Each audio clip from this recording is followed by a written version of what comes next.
السلام علیکم ورحمت الله وبرکاتو. دوستانو امید د تاسو بخیر. تاسو ته پته ده چې پرون جوازاتو یو اعلان کړی چې اوس چې څومره غټو مهنو والا مؤسسې دي، غټې مهنې دي چې د چا غټه مهنه نو هغه د هغو اقامه هغه په قسط کې مطلب د 3 میاشتې 6 میاشتې 9 میاشتې د یو کال هغه رینیو کولی شي. دا سیستم باقاعده د مؤسسو په سیستم کې دا ایډ شوی دی.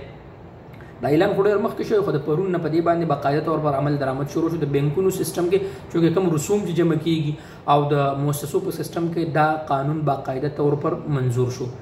یو سوال دغه جواب دا دی رونو چې په دې کې څومره وړو مهنو والي دي، ډومېسټک ورکر د کورونو مهنې دي، د سائق خاص، عامل منزلي، حارس منزلي او دا څومره چې وړې مهنې دي هغه د دې نه مستثنا دي.